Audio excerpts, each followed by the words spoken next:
bom dia a todos, tutores de todos os polos. Bom dia, professora Noêmia. Bom dia a todos e todas. Como é que foi a semana, Ângela? Foi ótimo, e a senhora? Tudo bem, graças a Deus. Isso aí. Estamos aqui novamente para elencarmos os principais pontos da aula da professora Andréia, em seguida fazer a interação com a participação de todos vocês. Certinho? Certinho, professora? Certinho. Estamos aqui a postos, já anotamos todas as questões e estamos aqui com o chat aberto em nome da professora Ângela. E vocês podem continuar interagindo e enviando as questões, que nós daqui a pouquinho vamos respondê-las. Isso, rapidinho a interação. Então, falando em gestão democrática e os trabalhadores em educação. Sabemos que o trabalho na escola, ele é essencialmente pedagógico. Ele é essencialmente pedagógico, pois ele objetiva desenvolver a formação integral do aluno, né? Só que para que essa formação ela seja concluída, são necessários algumas questões a serem resolvidas. Acesso à escola garantido a todos os alunos, isso é de direito. Matrículas correspondentes aos números de vagas, o espaço físico adequado, no contexto geral, como os refeitórios, as salas que correspondem ao quantitativo de alunos e a estrutura física no contexto geral. Pessoal docente e não docente, seriam os professores e o restante dos funcionários, para que cada um possam desempenhar suas atividades de modo a oferecer conforto para os alunos. Materiais didáticos suficientes, alimentação escolar, para que esta venha suprir a necessidade de todos os alunos durante o período em que eles se encontrarem na escola. Para quê? Para que eles tenham um aprendizado adequado. Equipamentos tecnológicos e midiáticos. Para quê? Para que possam realizar suas pesquisas, para que possam fazer seus trabalhos e, consequentemente, venham aprender melhor. Agora, iremos falar dos trabalhadores em educação na escola, ou seja, a importância desses trabalhadores. Sabemos que a escola, ela divide seu espaço em docente e não docente. Divide-se em docente e não docente. O docente, ele envolve diferentes profissionais, tais como os professores, coordenadores e diretores. E os não docentes envolvem os servidores técnicos, merendeiros, zeladores, porteiros, auxiliares de limpeza e outros. Todos esses profissionais com suas especificidades, todos eles desempenham importantes funções, porque todos têm um objetivo, é o melhor atendimento do aluno para uma formação integral do mesmo. Falando de gestão democrática, é importante que a pessoa, é importante que se possa garantir na escola que todos sejam responsáveis pelo processo de formação do educando. Então, quando fala todos, não simplesmente o professor em sala de aula, mas o zelador, o porteiro que recebe os alunos na escola, os zeladores que desempenham suas atividades de limpeza, os merendeiros que fazem a alimentação escolar, o diretor que faz a gestão da escola como um todo. Então, todos são responsáveis. Sendo que esses profissionais, eles têm essa importância e eles estão justamente regidos nesta lei aqui, a 12.014 de 2009. Essa lei, ela especifica quais são esses profissionais, em que categoria eles vão estar inseridos. Já na gestão, continuando a gestão democrática, nós temos essa observação aqui, que trata-se de uma maneira de organizar o funcionamento da escola pública. A democratização da gestão, ela é defendida enquanto possibilidade de melhoria na qualidade pedagógica do processo educacional das escolas. Professora, algum comentário? Aqui temos vários comentários. Lá em Nova Brasilândia, a gente quer mandar um abraço para a tutora Kelly e para a aluna Ivone. Elas mandaram a seguinte questão. Os alunos, ela como tá aqui, como merendeira, aqui, nem todos, eles dizem, participam das decisões. Como merendeira, são esquecidas. Até quando não vai ter aula em alguma turma, não comunico para reduzirmos a merenda. Não é? Aí também a Luiziane, eu vou ler 2 questões e responder de uma vez só. Isso. Lá em Espigão, com a Luiziane, um abraço e um bom dia também para a Luiziane. Na cozinha, pode-se trabalhar com muita clareza alguns materiais na prática, ou seja, pode-se trabalhar a parte prática em todas as disciplinas. Tá, vamos lá. Há uma questão com relação à alimentação. Isso. A nossa formação no Brasil, durante muito tempo, não se entende a alimentação como uma face da educação. Aquilo que nós falávamos desde lá da nossa disciplina Homem, Pensamento e Cultura. E por que há esse distanciamento? Ora, você vê na própria escola, é raro a escola que tem um refeitório para os alunos. Como é que eu vou entender, não é, esse processo alimentar como um processo educativo também, se eu não tenho um espaço apropriado para educar a criança a sentar-se à mesa, a manusear os alimentos? A maioria são improvisados, não é verdade? São improvisados. A merenda cada um aluno pega a sua merenda, depois a preocupação é ir para o lazer. Não há o momento da convivência com o comer, não é? Tudo então, é muito rápido. Tudo muito rápido e passa-se que a alimentação está ali na escola como se fosse algo apenas para dar nutrição ao corpo. Quando, na verdade, ela tem essa finalidade de alimentar o corpo. Mas é muito... Entretanto, ela tem um fator antropológico, cultural e social, o qual ela precisa também fazer parte de uma educação mais globalizada, mais holística. Com relação aos materiais que se trabalha com prática, não é? Em todas as disciplinas, dentro da questão alimentar, você pode estar ensinando a língua porque tem a receita para a criança acompanhar como preparar um alimento. Você pode ensinar matemática porque você tem as porções para ser equilibrada. Você pode ensinar geografia porque você diz de que lugar vem cada porção daquela alimentação. E assim sucessivamente. Realmente a cozinha é um lugar rico de aprendizado. Lá a tutora Maria Luísa, não é? Ela diz que enquanto merendeira, nossa participação é pequena em decisões relacionadas à questão da escola. Na maioria, nossa participação é pouco exigida pela direção. Exatamente por conta desta falta, deste abandono cultural, digamos assim, da visão de alimentação como educação. E do próprio profissional, não é, professora? Que eles não veem assim, só merendeira. A importância da merendeira, porque se não tiver ela para preparar o alimento, o aluno não vai estar em sala de aula, não vai ter aprendizado. Da importância desse curso para as merendeiras. Né? Na aula de homem, a gente trouxe Rousseau. E houve algumas, de onde saiu isso e tal. Mas por que a gente trabalha Rousseau?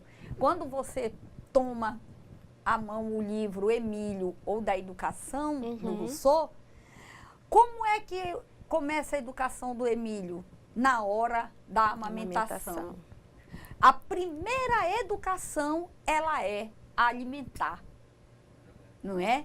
A primeira alimentação, a primeira regra de convivência na história do desenvolvimento humano, ela se dá quando os seres humanos começam a se reunir para se alimentarem juntos. Isso. Não é? Então, a merendeira, ela tem um papel importante, sim, na escola.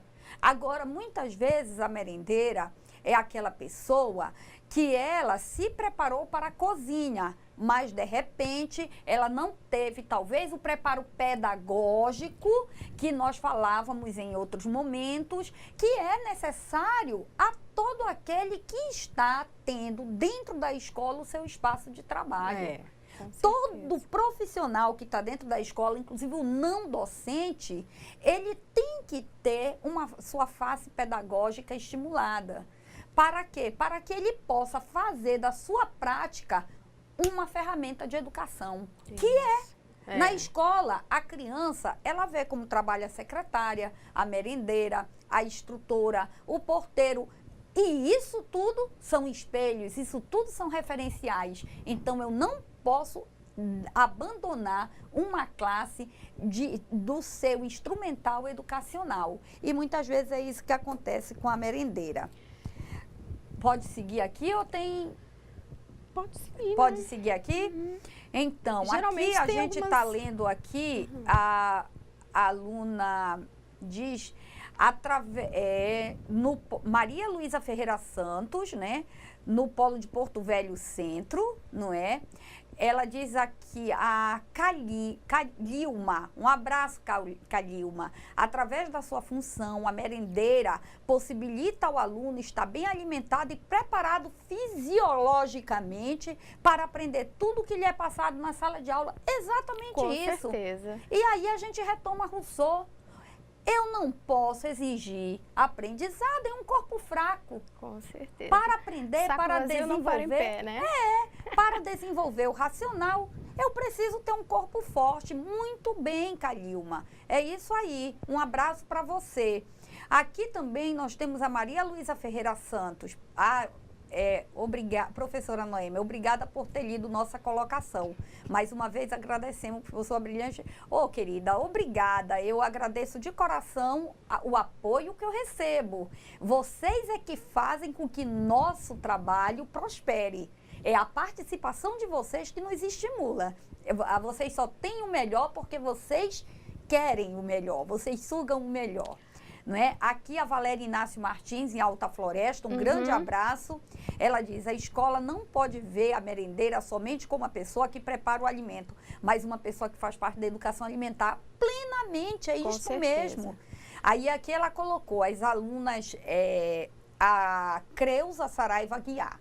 Ela volta com a gente dizendo, as alunas Luciana, Cléia e Mariana estão questionando por que as merendeiras não recebem insalubridade se elas trabalham no local. Peraí, que tem uma questão aqui grande. Como é que eu faço? Tá aqui. Se elas... Peraí. Se elas trabalham em local de risco. Bom, eu não vi, no meu entender, a questão do trabalho da cozinha ser trabalho de risco, porque aí meio que a gente pode fazer aquela analogia. Se a escola é uma extensão da nossa casa tem uma cozinha, nossa casa é perigosa. Eu entendo que há um risco... Com certeza, como em todo lugar tem. Mas eu ainda não cheguei nessa questão da salubridade. Eu não digo que não seja necessária, mas eu não entendo também onde a necessidade dela entraria.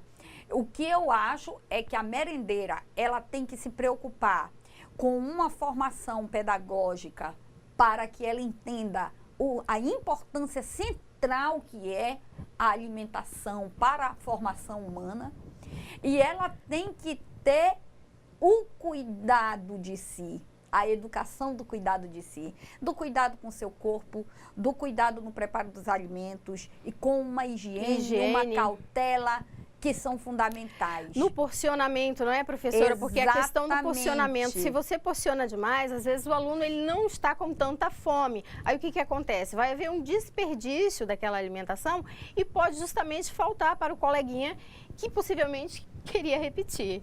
Olha, aqui também a Luciane, a aluna Elza, né? Ela diz assim, como conselheira, tomamos algumas decisões que nem sempre são cumpridas. Há uma grande falta de diálogo e informação. Existe mesmo. Isto aí, acho que uma vez eu trabalhei com equipes e eu toda semana fazia reunião. E aí o pessoal reclamava. E por que reclamava? Porque quando a gente chama para reunião, as pessoas acham que vai se tratar assunto sem importância. Se você não disser que aquilo tem um rigor, que não sei o que, isso, aquilo. E não é assim que funciona. A reunião, ela pode ser até a confraternização do final do dia. Porque eu tenho que conhecer os meus parceiros, eu tenho que conhecer quem está à frente de cada setor para que eu possa potencializar. Isso. Não é para que eu possa retirar deles o que eles têm para oferecer. Então, essa reunião, para mim, é a solução para encontrar o diálogo. Aqui, a questão 4, né? A Maria Luísa, do Polo PVH, ela diz: a contribuição é pouca. Os alunos não têm hábitos saudáveis de alimentação. O cardápio preparado pelas nutricionistas tem como objetivo uma educação alimentar saudável. Contudo, a maioria dos alunos não tem alimentação saudável por diversos fatores, principalmente o financeiro. É interessante isso, né? Que às vezes eu percebo, eu entendo que a alimentação balanceada com legumes e verduras, ela é econômica. Ela não é tão cara. Não é tão cara. Isso é verdade. Acontece, não é? Que a gente diz assim, vamos, ao invés de comer um pãozinho francês, vamos comer a batata doce, que é muito mais nutriente para a criança, o carboidrato e tudo, né? Mas e o pão, né? É o trigo. Então, ela não tem, na verdade, não é só uma questão econômica, é uma questão de fundamentação.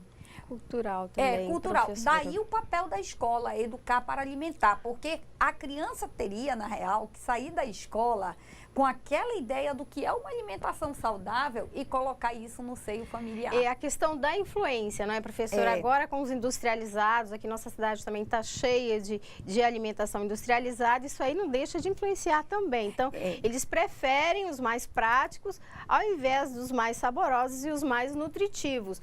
E muitas das vezes em casa também, a família já não tem aquele hábito alimentar saudável correto. E isso chega a influenciar. Professora, olha, só voltando rapidamente aqui, a primeira questão, aqui nós temos a correção, né? De acordo com os nossos estudos, quais os pontos básicos para a efetivação da gestão democrática na escola? Então, os mecanismos de participação da comunidade escolar e a garantia de financiamento das escolas pelo poder público. A questão número 2, os outros pontos fundamentais para o desenvolvimento da democracia escolar. Então, a escolha dos dirigentes escolares, a criação de órgãos colegiados, a construção do projeto político-pedagógico para a autonomia da escola. Então, esses pontos que nós estávamos debatendo aí são justamente referentes a essa questão 3, não é, professora? Exatamente. 3 e 4, certo? Exato. Vamos continuar. Aqui nós temos a Kelly, lá em Nova Brasilândia, um abraço para a Kelly. E a aluna Maria Landa, que ela diz: enquanto zeladora, conversa com os alunos que não deixem torneiras abertas. Muito bem, é educação. É uma educação.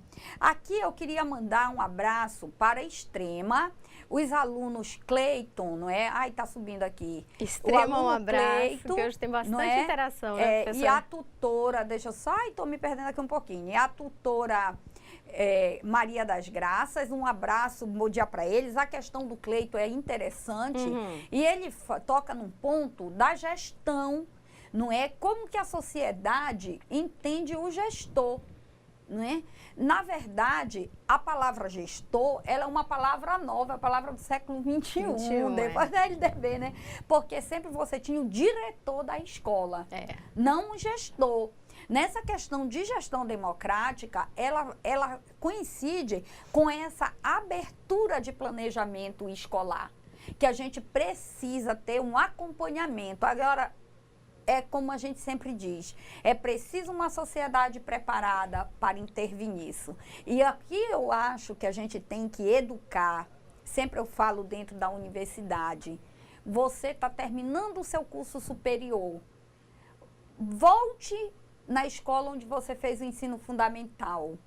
Veja o que é que essa escola está oferecendo e como hoje você, com essa nova visão de aluno com curso superior, pode contribuir com essa escola. Todo mundo se espanta. porque nós não temos a cultura de um voluntariado forte. É verdade. E nem temos a cultura de entender que todos nós somos responsáveis pela escola que nós temos. É sim. Né? Isso. Então, esse é um ponto. A Edivânia Rodrigues, em Quitão, um abraço para ela, não é?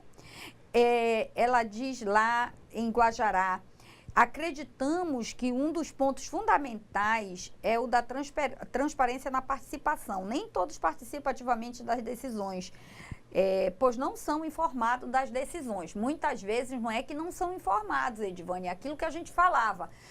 Observe quantas pessoas estão nas reuniões. A gente tem que primar por isso aí. As informações, elas são dadas no contexto da reunião, não é? Aqui nós temos a Maria Luísa Fernandes, não é?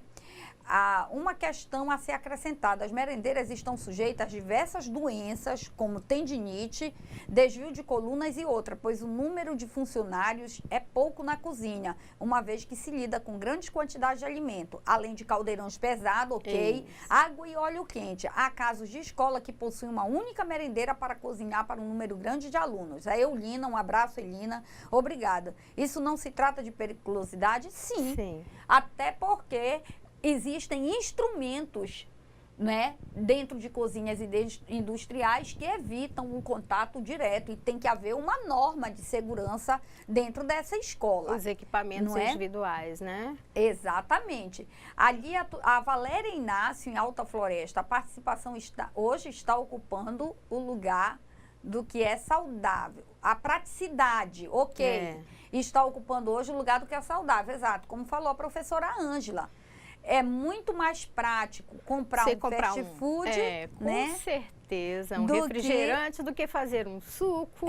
Exatamente. Né? Você fazer uma saladinha, mas demora mais, porque você tem que fazer as higienes, você tem que fazer todos os procedimentos necessários, mas em compensação, ele vai te trazer nutrientes, vai te trazer uma alimentação mais saudável, vai ser muito mais rica, e o retorno também é totalmente diferente, né? Exatamente. E o Cleito, ainda voltando aqui à questão do Cleito, ele toca no ponto também da leitura. Como é que eu conscientizo, não é, para a leitura? Tendo também uma sociedade leitura, que é isso que a gente sempre tem falado em nossas aulas, não é? Eu gostaria aqui de agradecer a participação de todas. Olha, eu digo sempre, a melhor segunda-feira é a segunda-feira que você começa com o IFRO, não é? Com certeza. Esses alunos, essas tutoras, essas alunas, hoje, ela dizendo que as pessoas estão estimuladas. Olha, eu também estou. E graças a vocês. Muito obrigada pela atenção. Ângela, obrigada pelo espaço que você sempre me cede. Nada, que é isso? Eu reconheço que às vezes eu me excedo no tempo. Que é isso, professora? Né? Então eu quero agradecer a todos e todas e desejar uma ótima semana para todos e todas, ok? Então, muito obrigada pela participação de todos os polos, obrigada pela interação, foi excelente. Gente, participe sempre, que é isso que faz a diferença, né? Uma excelente semana para todos, ok?